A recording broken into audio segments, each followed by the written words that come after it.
말씀은 누가복음 15장 29절부터 32절의 말씀입니다. 누가복음 15장 29절부터 32절의 말씀, 우리 4절을 다 같이 합독하도록 하겠습니다.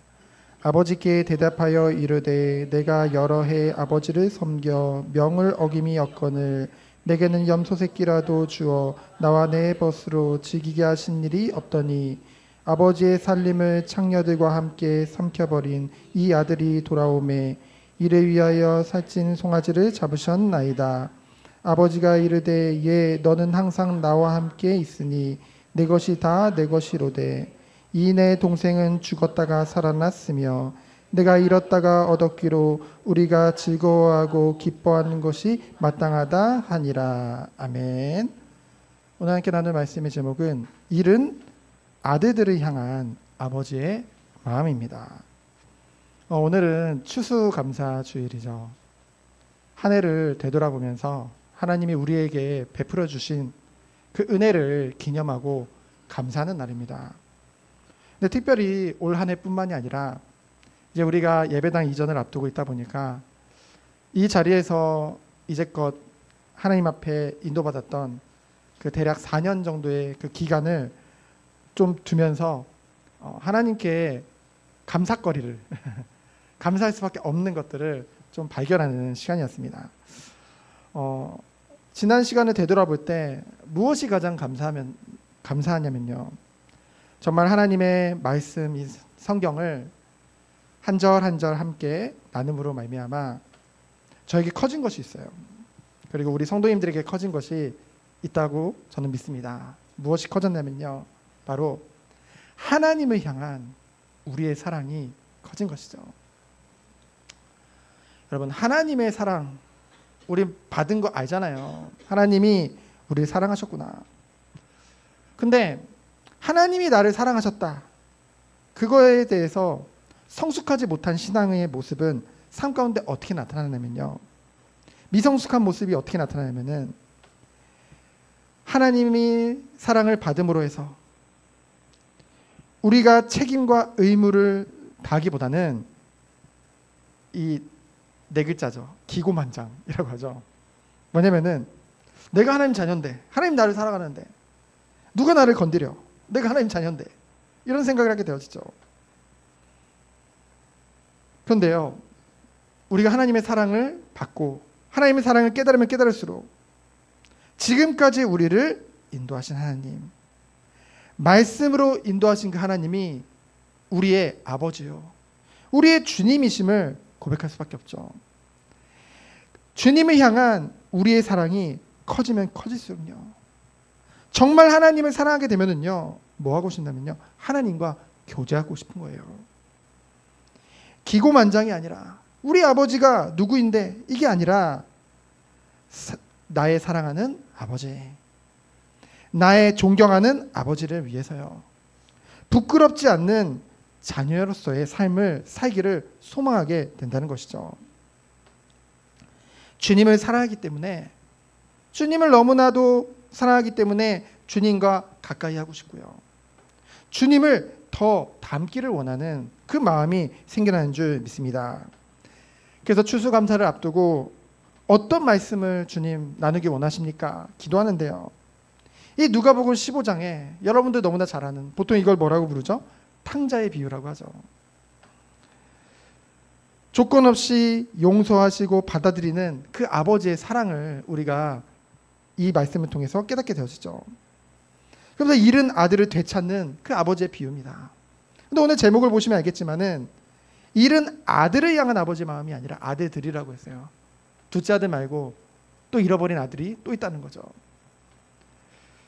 오늘 말씀을 통해 사실은 둘째 아들뿐만이 아니라 맏아들도 같이 있었지만은 그 맏아들 또한 둘 다 잃은 아버지의 모습을 우리는 보게 되어집니다. 그 안에서 우리는요, 찾게 되죠. 무엇이 정말로 하나님 아버지의 마음인지를. 이 두 아들의 아버지인 이 누가복음 15장의 비유를 통해서 우리는 알게 되어집니다. 그래서 이번 한 주간 하나님이 우리에게 베푸신 그 사랑, 그리고 그 사랑으로 말미암아 그 반응으로 주님을 사랑하는 그 마음, 그것이 회복되어져서 오직 하나님께 영광 돌리는 우리 모든 성도님들 되어지기를 예수 그리스도의 이름으로 축원드립니다. 그럼 첫 번째로 둘째 아들에 대해서 11절로 19절에 나오죠. 12절에 보면 두 아들이 있었는데요. 그중 둘째가요, 아버지에게 요구합니다. 재산 중에 내게 돌아온 분깃을 미리 달라는 거예요. 단순한 요구일까요? 여러분, 그 시대의 관습을 보면은요, 부모가 죽기 전에 달라는 것은 사실은 불효입니다. 필연이에요, 사실은. 그리고 그 아버지에게도 쉽지 않은 결정인 것이, 그 시대에는요, 내가 가지고 있는 땅 그리고 그 가축에 따라서요, 그 사람의 직위가 달라졌어요. 지위가 달라졌다는 것이죠. 그러니 그 땅을 미리 정리해서 달라는 것은 아버지가 아직 살아있는데, 그렇죠? 그 아버지의 그 마을에서의 그런 지위라든가 여러 가지 부분들을 포기하라는 거거든요. 단순히 불효뿐만이 아니라 아버지의 일방적인 희생을 지금 강요하고 있는 거죠. 둘째 아들이요. 그런데요, 이 아버지의 모습을 보세요. 하반절에 보면은 그 살림을 각각 나눠줬다고 했습니다. 뭐 묻지도 따지지도 않았어요. 희생이 있는 것이죠. 자신이 두 아들, 사랑하는 아들을 위해서 희생하는 것을 전혀 개의치 않고 그대로 베푸는 것을 우린 보게 되어집니다. 그럼 13절에 보니까요, 이 둘째 아들이 이제 그 재산을 다 팔아서 이제 돈으로 만들어서 이제 먼 나라에 갑니다. 그래서 허랑방탕하게 그 재산을 낭비했다고 했죠. 어떻게 낭비했나 했더니 30절에 보면은 아버지의 살림을 창녀들과 함께 삼켜버렸다고 했죠. 세상적으로 봤을 때 굉장히 타락된, 자신의 육신의 정욕을 따라서 그렇게 낭비한 것을 우린 보게 됩니다. 근데 14절로 16절에 보니까요, 그 땅에 흉년이 든 거예요. 안 그래도 어려워졌는데요, 궁핍하게 되어졌죠. 그런데 어떻게 했어요? 돼지를 치는 일을 하게 됐어요. 여러분, 유대인들은 이 돼지는요, 굽이 갈라졌잖아요. 부정한 동물이라고 여겼거든요. 부정한 짐승이라고 여겼거든요. 가까이 하는 것을 굉장히 죄악시했거든요. 근데 그 아들이 그 돼지를 치는 자가 된 거예요. 게다가 너무 배고프니까 이 돼지 먹이로 배를 채우고자 하죠. 쥐업 열매로. 그러나 그것마저도 주는 자가 없다고 했습니다. 얼마나 비참한 존재가 된 거예요. 그런데 10절로 19절에 보면은 이 둘째 아들에게 어떤 모습이 보여지는지 보면은요, 스스로 돌이켰다고 했죠. 현실을 자각한 거예요. 본인의 상태를 이제 스스로 인식하게 된 것입니다. 나는 여기서 줄여 죽는구나. 10절을 말을 하죠. 그래서 어떻게 해요? 내가 일어나서 아버지께 가서 이르기를, 아버지, 내가 하늘과 아버지에게 죄를 지었사오니. 이 시대의 하늘이라 칭함은요, 하나님, 여호와 하나님을 망령되이 일컬을 수 없기 때문에, 너무나 두려운 하나님이기 때문에 하늘이라 칭했거든요. 그러니까 하나님과 우리 아버지께 내가 죄를 지었다는 거예요. 그래서 19절에 보니까 지금부터는 아버지의 아들이라 일컬음을 감당하지 못하겠으니 나를 이제 품꾼의 하나로 보소서 하리라. 돌이켜서요, 자기 잘못을 깨닫고요, 스스로 죄인임을 이제 깨닫게 된 거죠. 진정한 회개란 이와 같이 자신의 잘못된 삶의 자리에서요, 의연히 떨쳐 일어나는 것입니다. 자신이 죄인이라는 사실을 깨닫지 못하면요, 결코 회개란 있을 수 없거든요. 자신의 죄를 철저히 인식하고요, 단호하게 어떻게 해요? 일어나서 아버지께로 돌아가는 모습을 우리 보게 되어집니다. 이것을 이제 우리가 신앙적으로 보면은 비유잖아요. 그 우리가 아무리 죄악된 삶을 살았을지라도 우리의 죄를 깨닫고 돌이켜서 일어나서 아버지께로 간다고 한다면은 하나님은 어떻게 우리에게 반응하실까요? 그 자신의 죄를 깨닫고 돌이켜서 아버지께 가는 것 자체가 하나님의 은혜인 줄 믿습니다. 하나님의 은혜가 없는 자들은요, 결코 회개의 자리로 갈 수 없어요. 그래서 20절로 24절에 보면은 이제 아버지의 사랑이 나타납니다.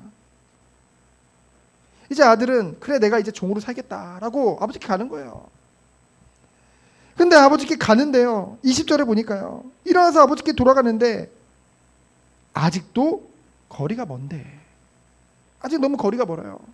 아들이 나갈 때는요. 신발도 신고 좋은 옷 입고 그러고 나갔겠죠. 근데 돌아오는 모습은요. 씻지도 못하고 그 돼지 우리에서요. 신발도 신지 않고 얼마나 비참한 모습이었겠습니까? 근데 이 아버지는 바로 알아봐요. 왜 알아볼 수 있었을까요? 그만큼 떠난 잃은 자식에 대한 그 애타는 마음이 있었던 거예요. 그래서 아버지가 그를 보고 측은히 여겼다고 했죠. 측은히 여겼다는 것은 어떤 의미냐면요. 원어를 보면은 안타까운 장면을 보며 내장까지 일렁일 정도로. 여러분 자녀 때문에 속상해 보신 적 있나요? 철렁해 보신 적 있나요? 저 이게 뭔지 알 것 같거든요. 저도 껴보니까 마음이 아파서요. 견딜 수 없는 상태인 거예요. 애 끊는 상태인 거예요. 하나님 품을 떠났던 죄인이 돌이켜서 하나님께로 나올 때 하나님도 이런 마음이겠죠. 그래서 이번 주에도 어떤 전도사님이 저에게 질문을 했어요. 아니 하나님이 구원받을 자를 예정해놨다고 한다면은 그러면 전도할 필요가 무엇이 있겠냐라고 질문을 하더라고요. 전도사님으로서 충분히 가질 수 있는 의문이죠. 신학 공부를 하다 보면은. 그래서 제가 뭐라고 그랬냐면 이 장면이 생각나더라고요. 물론 주님의 명령이기 때문에 우리가 주님께 순종해서 전도합니다. 주님이 전도하라고 했으니까. 근데 그렇잖아요. 우리가 잃어버린 자식이 있어요. 언젠가 돌아오겠죠. 근데 언젠가 돌아올 거니까 그냥 아무 생각도 안 하고 그러든지 말든지 고생하든지 말든지 그 부모님 마음이 아니잖아요. 하나님의 이 잃어버린 자녀에 대한 이 애타는 마음을, 이 주님의 마음을 우리가 안다고 한다면은 우리 또한 주님이 명령하셨기 때문에 순종함으로 전도하는 거지만은 좀 우리가 살아가는 동안 누가 예정된 자인지 모르잖아요. 누가 잃어버린 우리의 형제인지 모르잖아요. 우리 어떻게 될까요? 애타는 마음으로 기도하게 되어지고 하나님이 마음을 열어주신다면 복음을 전달하게 되어지겠죠. 그래서 어떻게 했어요? 측은히 여겨서 달려갔다고 했어요. 그 시대에 가장은요 굉장한 이 권위를 가지고 있었습니다. 그래서 체면이 있었거든요. 절대 뛰지 않았대요. 기록에 보니까 원래는 아버지들은 절대 뛰지 않는데요. 우리나라도 양반들은 뛰지 않았다고 하잖아요. 절대 달려가지. 근데 달려갔대요. 뭐 어느 기록에 보면 뭐 맨발로 달려갔단 말도 있는데 어쨌든 달려갔대요. 그래서 어떻게 했어요? 목을 안고 입을 맞추니. 아들이요 자기 죄를 자백할 겨를조차 주지 않았어요. 회개가요, 여러분 우리 착각하면 안 돼요. 우리의 회개가 아버지의 사랑을 유발한 게 아니라요 거꾸로라는 거죠. 우리가 아직 죄인 됐을 때 하나님 우리를 먼저 사랑하신 거거든요. 아버지의 조건 없는 사랑, 아낌없는 사랑이죠. 그 애정 덕분에 어떻게 했어요?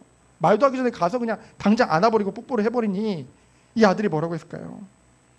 자신의 잘못을 더 표현하기 훨씬 수월해졌겠죠. 그렇죠? 그렇잖아요. 아버지가 째려보고 있으면은 네 죄를 네가 알렸다고 째려보고 있으면은 말하기가 더 두려울 거 아니에요. 먼저 사랑을 베풀어 주신 거죠. 입을 맞췄다는 것은 용서한다는 뜻입니다. 받아들인다는 뜻이에요. 사랑이죠. 하나님께서 우리를 먼저 사랑하신 줄 믿습니다. 우리가 회개해서 사랑한 것이 아니라 우리를 먼저 사랑하셔서 우리에게 성령으로 우리 마음을 다시 새롭게 하사 심령을 살아나게 하사 중생의 역사로 말미암아 우리가 그 은혜로 우리가 죄인임을 깨닫고 이 주님을 구주로 믿게 되어진 거잖아요. 그래서 이제 말을 하는 거예요. 21절에 보니까 아버지, 내가 아버지 아들이라 일컬음을 감당하지 못하겠습니다. 죄인임을 깨달으니 이제 주님으로 보이는 거예요. 그렇죠? 근데 22절에 보니까요 묻지도 따지지도 않습니다. 바로 제일 좋은 옷을 입혀줘요. 여러분 요셉에게 채색 옷 입혀줬던 거 기억나시죠? 왜 형들이 요셉에게 채색 옷 입히니까 화내는지 아세요? 이 채색 옷 가장 좋은 옷이거든요. 그것은 후계자에게 주는 옷입니다. 상속자 마다들에게 주는 오시거든요. 근데 요셉은 아니었잖아요. 이 둘째 아들에게 제일 좋은 옷을 입힌다는 것은 그를 후계자로 생각한다는 거죠. 바로 회복시키는 거예요. 그리고 손에 가락지를 껴줬죠. 권세를 말합니다. 그리고 신발도 안 신고 종같이 왔는데 종은 그 시대에 신발을 신지 않았거든요. 종이냐 주인이냐 무엇으로 나누냐면 신발을 신었냐 안 신었냐거든요. 근데 바로 발에 신발을 신겨준 거예요. 이제 너는 종이 아니다. 내 아들이다. 주인이다. 그것을 이제 행동을 통해서 보여준 것이죠. 그래서 23절에 보면은 살찐 송아지를 잡아다가 어떻게 한대요? 우리가 먹고 즐기자는 거예요. 잔치하자는 거예요. 이 살찐 송아지는요, 가장 귀한 손님을 맞이할 때 베풀었다고 합니다. 이 잃어버린 아들이 온 것이 그 아버지에게는 큰 기쁨이었다는 것이죠. 그래서 24절에 보면은 왜 기쁜지를 말을 하죠. 내 아들은 죽었다가 다시 살아났으며 내가 잃었다가 다시 얻었노라 하니 모든 사람들이 다 즐거워하는 것을 우린 보게 되어집니다. 여러분, 무엇이 죽음이에요? 죄로 인해 하나님과 분리되는 것이 죽음입니다. 영적 죽음이죠. 근데 돌이켜서 아버지께로 돌아올 때 다시 살아나는 줄 믿습니다. 그 진리가 이 말씀, 이 비유를 통해 나타내는 것을 우린 보게 되죠. 그럼 이제 세 번째로 맏아들에 대해서 우린 보게 되어집니다. 이미 여러분 눈치채셨겠지만 이 맏아들이 또 다른 잃은 아들이거든요. 비록 아버지 옆에 있었지만은 곁에 있었지만 집에 있었지만 그럼에도 불구하고 잃은 아들이에요. 왜 그러냐면요. 25절에 보니까 맏아들은 밭에 있다가 돌아와서 그래도 한 집에 사는데 아버지와 친밀한 관계였다고 한다면은 아버지가 끊임없이 소통하는 관계였다고 한다면은 이러지 않았을 거 아니에요. 비록 집에 있었지만 아버지와의 관계가 소원했다는 것을 우리는 보게 되었죠.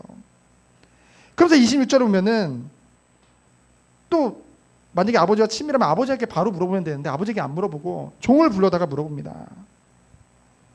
그때 27절에 보니까 종이 대답을 하죠. 당신의 동생이 돌아와서 아버지가 그를 다시 맞아들이고 살찐 송아지를 잡았습니다.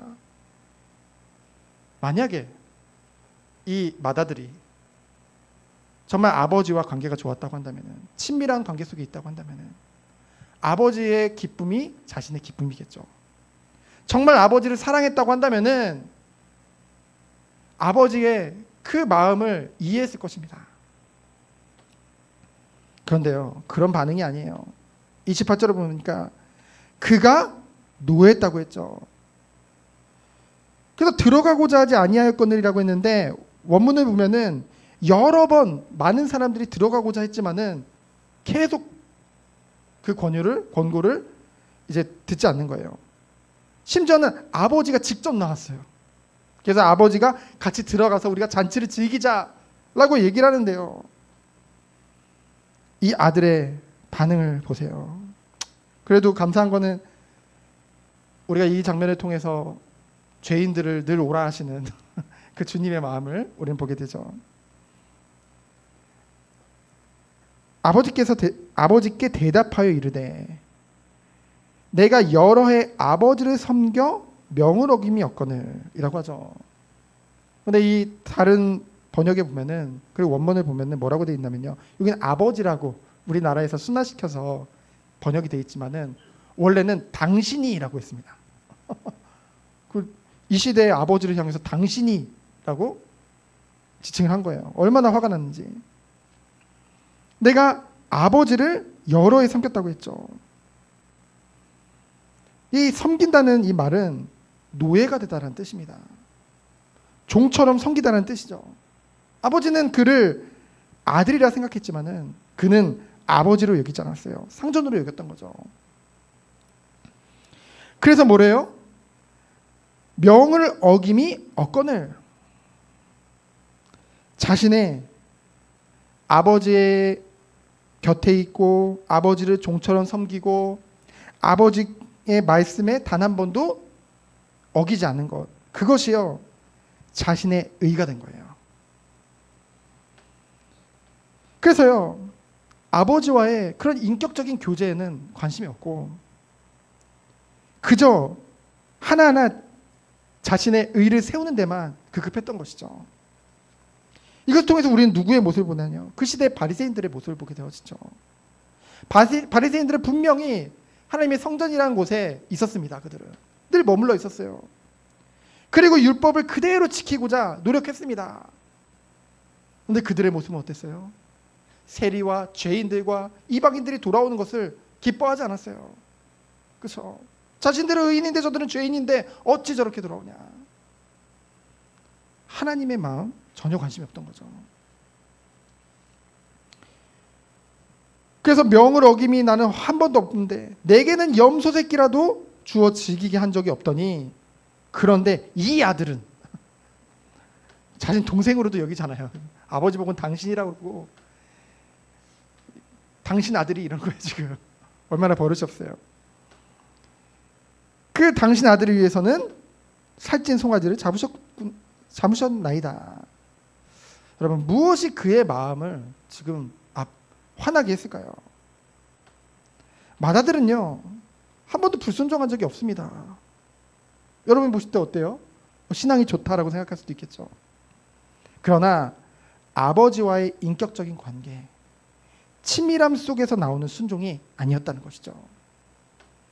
내가 다 지키니 나에게 마땅히 권리가 있다는 거예요.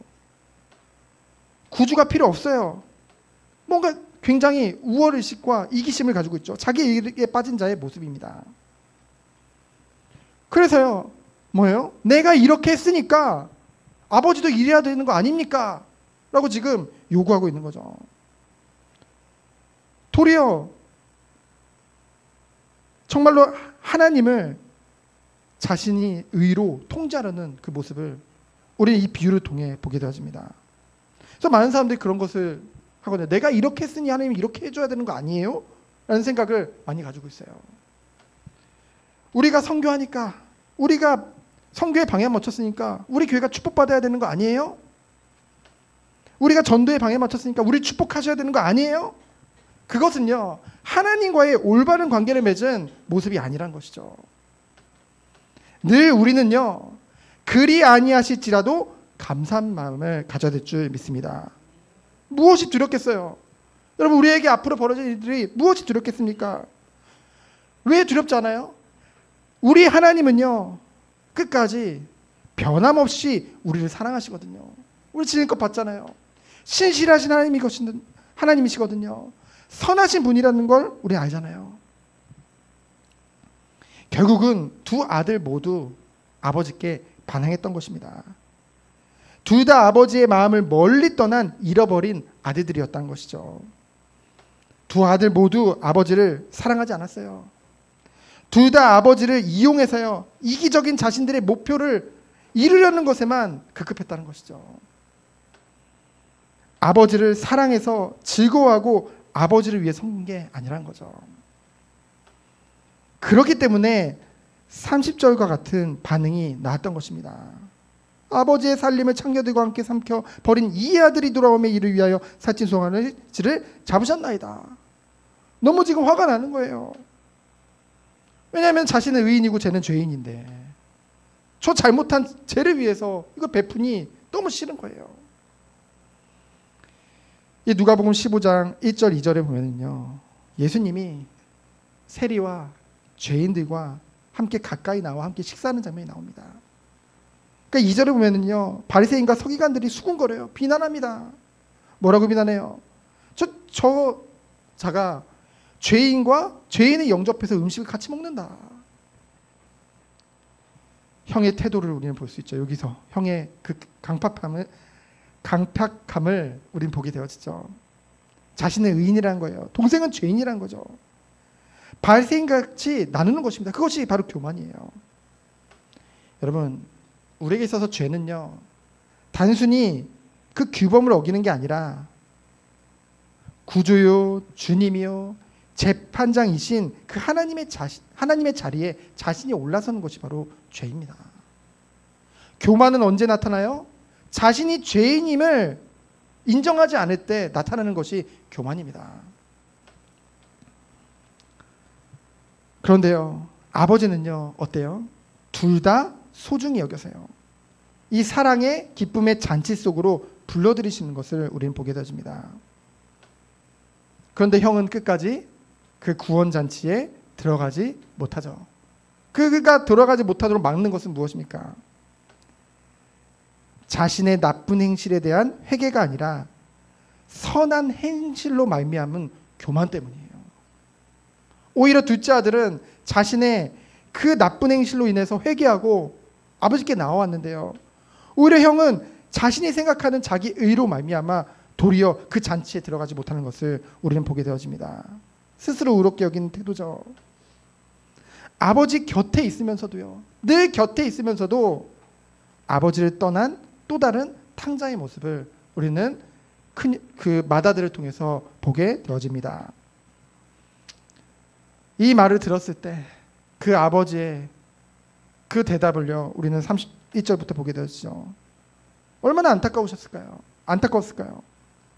아버지가 이르되 예, 너는 항상 나와 함께 있으니 내 것이다 내 것이로되. 이 동생은 죽었다가 살아났으며 내가 잃었다가 얻었기로 우리가 즐거워하고 기뻐하는 것이 마땅하니라. 맞잖아요. 첫째 아들은 유대 종교 지도자들과 유대인들, 그리고 현 시대에는 교회 안에 있음에도 불구하고 하나님과의 그 친밀한 관계가 맺어지지 않고 여전히 자신을 사랑하며 다른 것을 사랑하는 그런 이 미성숙한 그 성도들의 모습을 우리는 보게 되어지는 거죠. 그에 반해 둘째 아들은 세리와 죄인들 및 이방인들을 그 시대는 말하고 있습니다. 사실 우리도 다 여기 속해 있거든요. 우리도 다 이방인이잖아요. 유대인이 봤을 때는. 그렇죠. 근데 하나님의 은혜로 말미암아 우리가 그 사랑으로 말미암아 돌이켜서 주님을 따르게 되는 그 축복 가운데 들어온 거잖아요. 그러니 얼마나 감사한지요. 올 한 해의 방향이 하나님과의 친밀함이었습니다. 하나님과의 친밀함은 우리가 하나님을 사랑할 때 그 친밀한 관계가 맺어지는 줄 믿습니다. 그래서 결론은요, 우리는 이 주님의 천국 잔치에 기쁜 마음으로 참여하는 아들 되어지길 원합니다. 난 여잔데 왜 아들이라고 하지? 그렇게 생각 안 하시죠? 그래서 우리에게 주신 그 사랑을 나눠주는 것을 기뻐하는, 정말 누구보다 주님을 사랑하는 자녀로서 하나님을 사랑하기 때문에 이웃을 사랑하며 형제가 돌아오기를 간절히 기도하며 애태워하며 정말 주님의 마음이 우리의 마음 되어지는 우리 모든 정원교회 성도님들 되어지기를 예수 그리스도 이름으로 축원드립니다. 시간 기도합니다. 하나님 감사합니다. 오직 주님께 영광 돌리는 우리 모든 성도님들 되도록 주께서 축복하여 주옵소서. 살아계신 예수 그리스도 이름으로 기도합니다. 아멘.